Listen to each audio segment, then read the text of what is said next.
दोस्तों, जैसा कि आप सभी को मालूम है कि सद्दाम हुसैन को अमेरिका ने 2006 में फांसी के फंदे पर चढ़ा दिया था।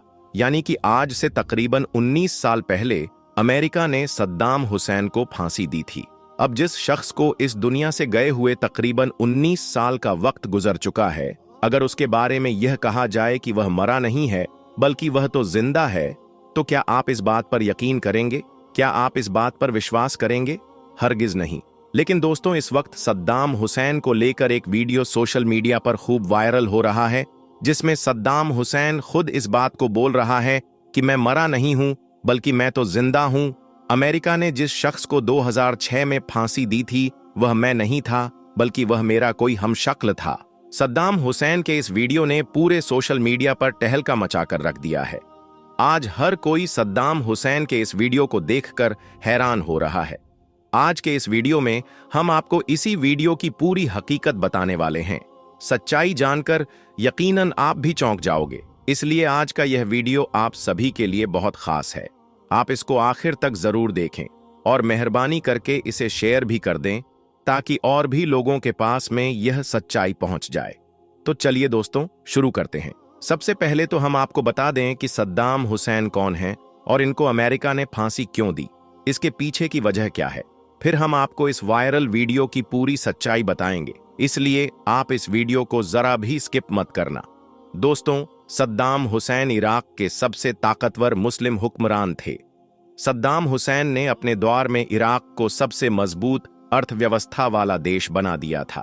यही वजह थी कि सद्दाम हुसैन के राज्य में इराक के लोग बहुत खुशहाल जिंदगी जी रहे थे। इसके अलावा सद्दाम हुसैन ने इराक में बड़े पैमाने पर मस्जिद, मदरसे और अस्पताल भी बनवाए थे। इसी वजह से सन 1980 में यूनाइटेड नेशंस ने इसके लिए सद्दाम हुसैन को यूनेस्को अवार्ड से सम्मानित भी किया था। सद्दाम हुसैन ने अपने दौर में ईरान के लिए जो किया था वह आज तक कोई भी हुक्मरान ईरानियों के लिए नहीं कर पाया है। सद्दाम हुसैन के दौर-ए-हुकूमत में इराक साइंस और टेक्नोलॉजी के मामले में आसमान की बुलंदी पर पहुंच गया था। इसके अलावा सद्दाम हुसैन ने अपनी हुकूमत में बड़े पैमाने पर लेबोरेटरी बनवाने का काम भी किया था, जिनसे बहुत सारे मुस्लिम वैज्ञानिक पैदा होने लगे थे। और यही नहीं, सद्दाम हुसैन की हुकूमत में इराक आधुनिक मिसाइलों को बनाने में भी कामयाब हो गया था, जिसको देखकर अमेरिका जैसा मजबूत देश भी कांपने लगा था। इन्हीं बातों को देखते हुए फिर अमेरिका ने कई बार सद्दाम हुसैन को मारने की कोशिशें भी की। यानी कि कई बार अमेरिका द्वारा सद्दाम हुसैन का कत्ल करने की साजिशें भी रची गईं, मगर अमेरिका हर बार अपने इस मकसद में नाकाम रहा। इसकी सबसे बड़ी वजह तो यह थी कि सद्दाम हुसैन की सिक्योरिटी बहुत मजबूत थी। सद्दाम हुसैन के सैकड़ों हमशक्ल थे, इसलिए सद्दाम हुसैन जब भी कभी अपने घर से बाहर निकलते थे तो पहले उनके हमशक्लों को गाड़ी से रवाना किया जाता था ताकि दुश्मन की नजर सद्दाम हुसैन पर न पड़े और सद्दाम हुसैन को हर खतरे से महफूज रखा जा सके। इसके अलावा हम आपको यह भी बता दें कि सद्दाम हुसैन इराक के पहले ऐसे हुक्मरान थे जिनकी हर चीज को, हर खाने पीने को वैज्ञानिक और डॉक्टर चेक किया करते थे। उसके बाद ही वह खाना पीना सद्दाम हुसैन को दिया जाता था। इस तरह से देखा जाए तो सद्दाम हुसैन ने अपनी पूरी जिंदगी इराक को एक मजबूत और ताकतवर देश बनाने में लगा दी थी। सद्दाम हुसैन के बारे में कहा जाता है कि इन्होंने अपनी पूरी जिंदगी में कभी भी किसी रात को सुकून की नींद नहीं ली। सद्दाम हुसैन कब कहां पर होंगे, यह बात खुद उनके अलावा किसी और को मालूम नहीं होती थी। दोस्तों, सद्दाम हुसैन ने अपने राज में सिर्फ एक ही साल में इतने ज्यादा आविष्कार कर दिए थे कि जिनको देखकर अमेरिका जैसा मजबूत देश भी कांपने लगा था और डरने लगा था कि सद्दाम हुसैन कहीं परमाणु बम का आविष्कार न कर दे, कहीं इराक भी परमाणु बम वाला देश न बन जाए। इसी डर की वजह से फिर अमेरिका ने एक बार बहाने से इराक पर हमला कर दिया था। फिर आखिर में अमेरिका और ब्रिटेन ने मिलकर सद्दाम हुसैन को 148 लोगों को मारने और परमाणु बम रखने का इल्जाम लगा दिया था और फिर इराक में अपनी अपनी सेनाओं को उतार दिया था। इसके बाद जॉर्ज बुश के इशारे पर सद्दाम हुसैन पर मुकदमा चलाया गया ताकि वह सद्दाम हुसैन की बढ़ती हुई ताकत को रोक सके। अमेरिका ने सद्दाम हुसैन के 2 वकीलों का सिर्फ इसलिए कत्ल करवा दिया था क्योंकि वह दोनों सद्दाम हुसैन की पैरवी कर रहे थे। फिर आखिर में सद्दाम हुसैन के खिलाफ फैसला सुनाने से ठीक पहले जज को भी बदल दिया गया था। फिर वही हुआ जैसा अमेरिका और इस्लाम के दुश्मन चाह रहे थे। आखिर में 30 दिसंबर 2006 को सद्दाम हुसैन को फांसी देने का फैसला सुना दिया गया। फांसी से ठीक पहले सद्दाम हुसैन ने वुजू बनाया, नमाज पढ़ी और फिर कुरान पाक की तिलावत की और फिर अपने चेहरे पर मुस्कान लिए सद्दाम हुसैन फांसी के फंदे की तरफ बढ़ते चले गए। उस वक्त सद्दाम हुसैन के दाएं हाथ में कुरान पाक थी और बाएं हाथ में एक तस्बीह और एक मुसल्ला था। फांसी पर चढ़ने से ठीक पहले सद्दाम हुसैन ने कुरान पाक को जल्लाद के हवाले किया और अल्लाहु अकबर के नारे के साथ फांसी के फंदे तक पहुंच गए। मजमे में दहशत का माहौल बन चुका था, लेकिन सद्दाम हुसैन के चेहरे पर एक अलग ही तरह का सुकून नजर आ रहा था। दोस्तों, जिस दिन सद्दाम हुसैन को फांसी दी गई वह दिन जिलहज की 10 तारीख थी, यानी कि वह बकरा ईद का दिन था।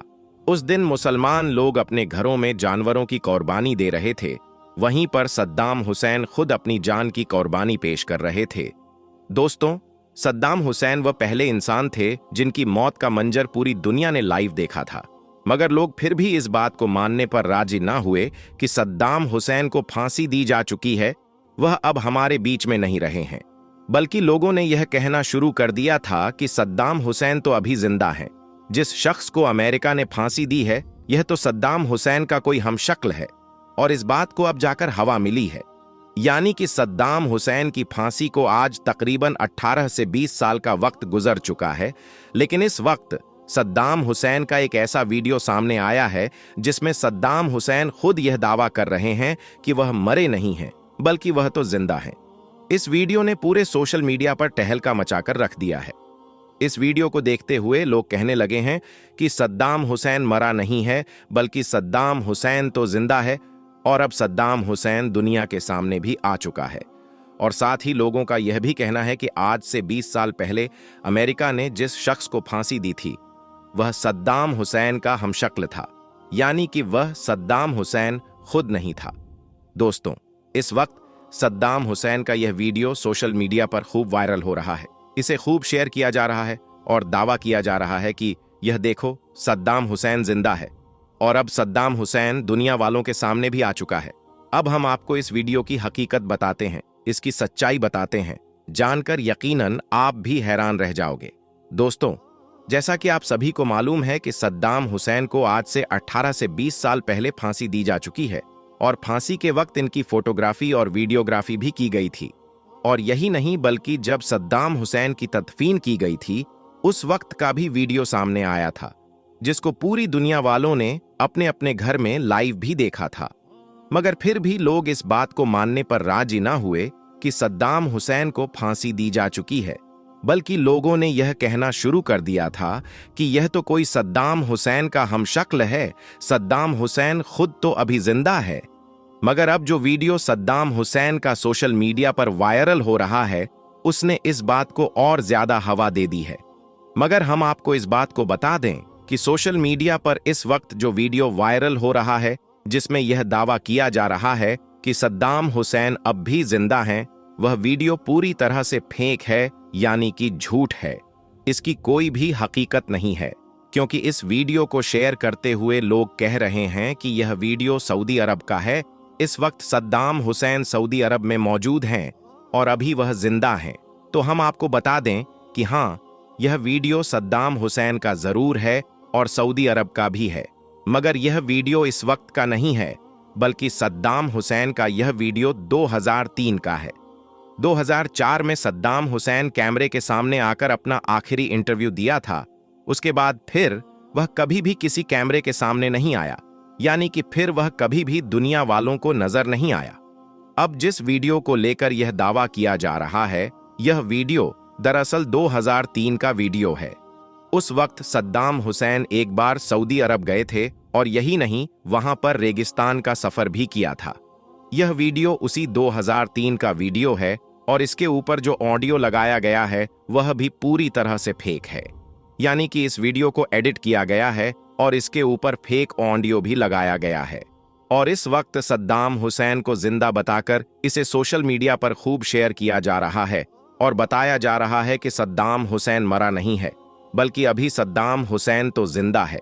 जबकि इसकी हकीकत यह है कि सद्दाम हुसैन को 2006 में ही फांसी दी जा चुकी है और अब वह हमारे बीच इस दुनिया में मौजूद नहीं है। यही इस बात की हकीकत है और यही सद्दाम हुसैन की सच्चाई है। लेकिन सोशल मीडिया आज ऐसी चीज बन चुका है कि जिसके ऊपर लोग बगैर कुछ सोचे समझे हर कुछ शेयर करने लग जाते हैं। लोग किसी बात को आंख बंद करके ऐसे शेयर करने लग जाते हैं जैसे कि उन्होंने ऐसा होता हुआ अपनी आंखों से देखा है।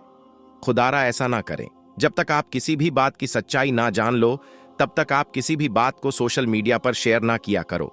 अब आप सबसे यह गुजारिश है कि आप इस वीडियो को लाइक करें या ना करें, मगर मेहरबानी करके इसे शेयर जरूर कर दें ताकि और भी लोगों के पास में यह सच्चाई पहुंच जाए और वह भी इस वायरल वीडियो की हकीकत जान सकें। दोस्तों, अब हम जानेंगे दुनिया के वो 5 मुस्लिम लीडर्स जो अगर एक साथ खड़े हो जाएं तो दुनिया का कोई भी फैसला बदला जा सकता है। यह कोई मामूली नाम नहीं है, बल्कि यह वो लीडर्स हैं जिन्हें 2025 में दुनिया के सबसे ताकतवर मुस्लिम लीडर्स माना जाता है। इनके हर कदम पर बड़ी बड़ी ताकतें नजर रखती हैं और दुनिया के करोड़ों मुसलमान इन्हें उम्मीद की नजरों से देखते हैं। अब सवाल यह है, आखिर कौन है यह 5 लीडर्स और क्या वो वजह है जो इन्हें इतना ताकतवर बनाती है? इन लीडर्स की ताकत नारे या दावे से नहीं, बल्कि असल असर से तय होती है। वह असर जो पॉलिटिक्स को पलट देता है, जो फैसलों की दिशा मोड़ सकता है। तो जरा सोचिए, अगर यह 5 लीडर एक साथ खड़े हो जाएं, तो क्या जेरूसलम की तकदीर नहीं बदल सकती? क्या गाजा की आवाज और बुलंद नहीं हो सकती? क्या दुनिया की नीतियां इनके इशारे पर नहीं झुक सकती? तो दोस्तों, वीडियो को आखिर तक जरूर देखिए, क्योंकि इसमें हम आपको बताएंगे दुनिया के उन 5 सबसे ताकतवर मुस्लिम लीडर्स के बारे में जो आज पूरी मुस्लिम दुनिया की निगाह में है। और अगर आपको यह वीडियो पसंद आए तो वीडियो को लाइक और शेयर जरूर कीजिए। तो चलिए दोस्तों, शुरुआत करते हैं 5 मुस्लिम लीडर्स जो अभी दुनिया में सबसे ज्यादा पकड़ बनाए हुए हैं। सबसे पहले नाम आता है उस शख्स का जो इस लिस्ट में 5वें नंबर पर हैं, लेकिन असर के मामले में बहुतों से आगे। शेख तमीम बिन हमद अल थानी कतर के अमीर। अब सुनिए, यह कोई मामूली नाम नहीं है। महज 44 साल की उम्र में ऐसा जलवा कि दुनिया की बड़ी ताकतें भी आज इनका लोहा मानती हैं। 2013 में जब इन्होंने अपने वालिद से सत्ता संभाली तो कतर सिर्फ एक अमीर देश था, गैस तेल से भरपूर, मगर आवाज दुनिया में कोई सुनता नहीं था। लेकिन फिर आए शेख तमीम और यहां से खेल पलट गया। अब बात सिर्फ दौलत की नहीं है, बात है दबदबे की। कतर अब सिर्फ पेट्रोल गैस वाला मुल्क नहीं, बल्कि एक ऐसा मुल्क बन चुका है जो बड़े बड़ों की बातचीत की टेबल तय करता है। तालिबान और अमेरिका की बातचीत हो या फिलिस्तीन और इजराइल का विवाद, बातचीत दोहा में होती है और पर्दे के पीछे जो चेहरा होता है वह है शेख तमीम का। इनके पास एक और हथियार है, अल जजीरा, जो सिर्फ एक चैनल नहीं बल्कि अरब की धड़कन है, जिसने पश्चिमी मीडिया की आंख में आंख डालकर बोला, अब हमारी भी एक आवाज है। और फिर आया 2022 का फीफा वर्ल्ड कप। पूरी दुनिया ने देखा एक मुस्लिम मुल्क ने कैसे अपने कल्चर, अपनी तहजीब और अपने उसूलों के साथ दुनिया का सबसे बड़ा इवेंट कराया। कोई शराब नहीं, कोई बेहूदगी नहीं, बस खेल, तहजीब और एक शाही मेहमान नवाजी। ये सिर्फ टूर्नामेंट नहीं था, यह था एक सियासी और तहजीबी ऐलान, और उसके पीछे खड़ा था तमीम का विजन। अब इकोनॉमी की सुनिए, कतर सिर्फ गैस नहीं बेचता, अब अमेरिका से लेकर लंदन तक इनका पैसा लगा है। बिल्डिंग्स, स्टेडियम्स, कंपनियां, दौलत को कतर ने ताकत में बदला है। और बात सिर्फ दौलत तक नहीं रुकी। शेख तमीम ने एजुकेशन, रिसर्च और साइंस में भी ऐसा इन्वेस्ट किया कि आज कतर आने वाले कल की तैयारी में सबसे आगे खड़ा है। तो दोस्तों, ये थे हमारी लिस्ट के नंबर 5 के शेख तमीम बिन हमद अल थानी। छोटे से देश को इतना बड़ा बना दिया कि अब दुनिया उसके दरवाजे पर दस्तक देती है। तो चलिए दोस्तों, अब बात करते हैं हमारी इस लिस्ट के नंबर 4 पर आने वाले लीडर की, जिनका नाम सुनते ही मिडिल ईस्ट में सुकून और भरोसे की तस्वीर सामने आ जाती है। नाम है किंग अब्दुल्ला द्वितीय, जॉर्डन के बादशाह। यह कोई आम राजा नहीं है, 1999 से सत्ता में है, यानी 25 साल से मिडिल ईस्ट को बेहद समझदारी से संभाल रहे हैं। इनकी नस्ल सीधे पैगंबर मोहम्मद सल्लल्लाहु अलैहि वसल्लम से जुड़ती है, इसीलिए मुस्लिम दुनिया में इन्हें एक अलग इज्जत मिलती है। अब समझते हैं इन्हें खास क्या बनाता है। दोस्तों, आपको बता दें कि यरूशलेम की अल अक्सा मस्जिद की हिफाजत की जिम्मेदारी इन्हीं के पास है। जब भी वहां तनाव होता है, दुनिया इन्हीं की तरफ देखती है। दोस्तों, आपको यह जानकर शायद हैरानी हो कि जॉर्डन चारों तरफ से जंग से घिरा है, फिर भी आज तक सबसे शांत मुल्क बना हुआ है। इसका पूरा श्रेय जाता है किंग अब्दुल्ला की समझदारी और सूझबूझ को। आपको बता दें कि 2004 में इन्होंने पूरी दुनिया को बताया इस्लाम शांति और भाईचारे का मजहब है। इस बयान ने आतंक से इस्लाम को जोड़ने वाली सोच को खारिज कर दिया। दोस्तों, आपको यह भी जानकर शायद हैरानी हो, ये कूटनीति के उस्ताद है। ये अमेरिका से भी बात करते हैं, अरब देशों से भी, हर तरफ इनके रिश्ते मजबूत हैं। और जब यह फिलिस्तीन की बात करते हैं, पूरी दुनिया ध्यान से सुनती है।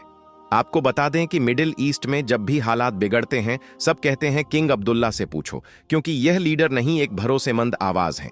तो दोस्तों, ये हैं नंबर 4 पर आने वाले किंग अब्दुल्ला द्वितीय। तो चलिए दोस्तों, अब बात करते हैं हमारे लिस्ट में तीसरे नंबर पर मौजूद उस शख्स की, जिनका नाम सुनते ही दुनिया की सियासत थोड़ी सी गंभीर हो जाती है। नाम है रजब तैयब एर्दगान, तुर्की के राष्ट्रपति। अब बात सीधी और साफ करते हैं, यह कोई आम नेता नहीं है। पिछले 22 सालों से तुर्की की सत्ता पर छाए हुए हैं। पहले प्रधानमंत्री रहे, अब राष्ट्रपति हैं। लेकिन मसला सिर्फ कुर्सी का नहीं, उनकी पहचान का है। एक ऐसे लीडर की जो वेस्ट और ईस्ट दोनों से बात करता है, लेकिन झुकता नहीं है।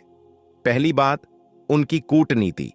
तुर्की नेटो में है, यानी अमेरिका के साथ जुड़ा हुआ है। लेकिन फिलिस्तीन की बात आए तो एर्दगान की जुबान सबसे तेज होती है। रूस यूक्रेन की जंग में यूक्रेन को ड्रोन भी दिए और रूस से भी रिश्ते नहीं तोड़े। यानी ऐसी बैलेंस पॉलिटिक्स जो आज की दुनिया में बहुत कम दिखती है। दूसरी बात, फिलिस्तीन के लिए आवाज। जब अल अक्सा पर हमला होता है, गाजा जलता है, तो सबसे पहले आवाज एर्दगान की उठती है। यूएन से लेकर हर मंच पर इन्होंने फिलिस्तीन के हक में खुलकर बोला। जब अमेरिका ने यरूशलेम को इजराइल की राजधानी माना तो पूरे जोश से इसका विरोध किया। दुनिया चुप थी, लेकिन एर्दगान बोले। तीसरी बात, आया सोफिया का मसला। 2020 में इन्होंने उसे म्यूजियम से फिर मस्जिद बना दिया। यह एक सिंपल फैसला नहीं था, यह एक मैसेज था। हम अपनी इस्लामी पहचान पर फक्र करते हैं और दुनिया को बता देना चाहते हैं कि तुर्की अपनी जड़ों को नहीं भूला है। चौथी बात, मिडिल ईस्ट में तुर्की की ताकत। सीरिया में ऑपरेशन, लीबिया में सरकार का साथ और दुनिया भर में तुर्की के ड्रोन्स की मांग। यह सब दिखाता है कि अर्दोगान अब सिर्फ तुर्की के नहीं, पूरे मिडिल ईस्ट के पावर प्लेयर बन चुके हैं। और आखिर में उनकी लीडरशिप। महंगाई हो या विरोध, लोग अभी भी उन्हें सुनते हैं। उनकी रैलियों में भीड़ उमड़ती है और जब वह बोलते हैं तो वॉशिंगटन, मास्को, तेल अव्यू, हर जगह असर पड़ता है। तो दोस्तों, रजब तैयब एर्दगान एक ऐसा नाम है जिसने तुर्की को सिर्फ देश नहीं, दावेदार बना दिया है पूरी इस्लामी दुनिया की अगुवाई के लिए। तो चलिए दोस्तों, अब आगे बढ़ते हैं। अब आते हैं नंबर 2 पर, और इस नाम से हर कोई वाकिफ है, और वह है आयतुल्लाह अली खामनेई। ईरान के सुप्रीम लीडर, ना राष्ट्रपति ना प्रधानमंत्री, लेकिन ईरान में कोई भी बड़ा फैसला उनके इशारे के बिना हो ही नहीं सकता। और उनकी ताकत सिर्फ ईरान तक नहीं, मिडिल ईस्ट से लेकर पूरी मुस्लिम दुनिया तक जाती है। ये वह शख्स हैं जिनका सिर्फ एक बयान अमेरिका और इजराइल जैसे मुल्कों की नींद उड़ा देता है। अब 2025 की बात करें तो खामनेई की लीडरशिप आज और भी असरदार बन चुकी है। शुरुआत करते हैं उनकी सबसे बड़ी ताकत से। शिया इस्लाम में वह सबसे बड़ा नाम है मर्जाए तकलीद, यानी वह लीडर जिसकी बात को मानना लाखों शिया मुसलमानों के लिए फर्ज जैसा है। लेकिन बात सिर्फ शिया तक नहीं रुकती। गाजा, यमन, लेबनान, इराक, जहां भी मजलूम है वहां खामनेई की आवाज पहुंचती है। जब भी गाजा पर बमबारी हो रही थी तो खामनेई ने साफ कहा, गाजा सिर्फ इजराइल से नहीं, अमेरिका और ब्रिटेन जैसे जालिमों से लड़ रहा है। और यह बयान शिया ही नहीं, सभी मुसलमानों के दिल में जोश भरने वाला था। अब देखिए, मिडिल ईस्ट में ईरान की ताकत क्या है। हिजबुल्लाह लेबनान, यमन से होती इजराइल के सामने डटा है और इजराइल को टक्कर दे रहे हैं, और इनके पीछे खड़ा है ईरान और ईरान के पीछे खड़े हैं खामनेई। ये जो पूरा एक्सेस ऑफ रेजिस्टेंस है ना, इसका लीडर यही है। अब बात करते हैं परमाणु प्रोग्राम की। दुनिया मानती है कि खामनेई ही इस पूरे गेम के मास्टरमाइंड हैं। अमेरिका बार बार वार्निंग देता है, मगर खामनेई का जवाब साफ होता है, हमें अपनी हिफाजत खुद करनी है, हमें किसी की इजाजत नहीं चाहिए। इस साल ही यानी 2025 में ही उन्होंने कहा, ईरान को अपनी मिसाइल ताकत और ज्यादा बढ़ानी चाहिए, और यह सुनकर वॉशिंगटन और तेल अवीव की धड़कनें तेज हो गईं। अब सोचिए, जिन पर दुनिया के सबसे सख्त प्रतिबंध लगे हो और फिर भी वह मुल्क खड़ा हो, तो इसका मतलब यह है कि उसके लीडर में कोई खास बात है। खामेनेई ने ईरान के लिए एक रेसिस्टेंस इकोनॉमी बनाई, जिसका मतलब है हम खुद अपने पैरों पर खड़े होंगे, किसी के आगे हाथ नहीं फैलाएंगे। और सबसे बड़ी बात, वह कम बोलते हैं, लेकिन जब बोलते हैं तो बात सीधी दिल में लगती है। उनकी लीडरशिप का अंदाज ऐसा है कि पर्दे के पीछे से वह पूरी गेम पलट देते हैं। और यही वजह है कि आज जब पूरी दुनिया देख रही होती है कि कौन लीड करेगा, तो खामनेई का नाम सबसे आगे आता है। शिया हो या सुन्नी, अरब हो या अज़मी, खामनेई की बातें आज हर मुसलमान को ताकत देती हैं। इसलिए नहीं कि वह सिर्फ एक मुल्क के लीडर हैं, बल्कि इसलिए कि वह मजलूमों के साथ खड़े होते हैं। और यही वजह है कि हमारी लिस्ट में आयतुल्लाह अली खामनेई नहीं नंबर 2 पर हैं। अब बात करते हैं उस लीडर की जो हमारे इस लिस्ट में नंबर 1 पर है।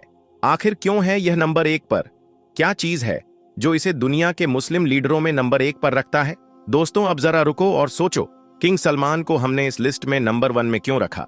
क्या सिर्फ इसलिए कि वह एक बादशाह हैं, या इसलिए कि सऊदी के पास तेल है? नहीं, यह रुतबा उन्हें सिर्फ हुकूमत से नहीं मिला, बल्कि मक्का और मदीना की सरपरस्ती ने उन्हें वह मुकाम दिया है जो किसी और के पास नहीं है। लेकिन हां, सच को भी नजरअंदाज नहीं किया जा सकता। आज बहुत से मुसलमान सऊदी में हो रहे कुछ बदलावों से नाराज हैं। सिनेमा खुले हैं, म्यूजिक कॉन्सर्ट हो रहे हैं, फैशन शो तक की खबरें आ रही हैं, और यह सब उस सरजमी पर जहां कभी नबी की सीरत का नूर चमकता था। यही वजह है कि उम्मत का एक तबका बेचैन है और सवाल करता है। लेकिन फिर भी इस सच्चाई से भी मुंह नहीं मोड़ा जा सकता कि मक्का और मदीना आज भी वहीं हैं। वहीं नूर, वहीं बरकत, वहीं हर साल लाखों मुसलमान सजदा करते हैं, और किंग सलमान ही उनके जिम्मेदार हैं। खादिम अल हरमैन अश शरीफैन, ये कोई छोटा लफ्ज नहीं है, ये पूरी उम्मत की एक अमानत है, और इस अमानत को निभाना कोई मामूली बात नहीं। तो जब हमने किंग सलमान को इस लिस्ट में नंबर 1 पर रखा, तो यह किसी एक फैसले या एक पॉलिसी की वजह से नहीं था, बल्कि इसीलिए क्योंकि वह मक्का मदीना के पासबान है, क्योंकि उनकी मौजूदगी में हज और उम्रा का निजाम जारी है, क्योंकि उन्होंने 2025 में हज कोटा बढ़ाया, डिजिटल सिस्टम लाया और हाजियों की सहूलियत को और आसान किया है, और इसी के साथ साथ सऊदी की अर्थव्यवस्था को मजबूत किया, तेल को दुनिया की सबसे बड़ी ताकत बना दिया, और अपने बेटे MBS के जरिए सऊदी को आगे बढ़ाने की कोशिश भी की। हां, गलतियां भी हैं और उम्मत इनसे गाफिल नहीं है, मगर फिर भी अगर आज इस्लाम के सबसे मुकद्दस मुकाम किसी के हाथ में है, तो वह किंग सलमान है। और जब एक लीडर के कंधे पर उम्मत की इबादत गाहों की जिम्मेदारी हो, तो वह सिर्फ बादशाह नहीं रहता, वह उम्मत की नजरों में रहनुमा बन जाता है। इसीलिए किंग सलमान को हमने नहीं, उनकी जिम्मेदारी और उनका मकाम उन्हें इस लिस्ट में नंबर 1 पर लाकर खड़ा कर देता है।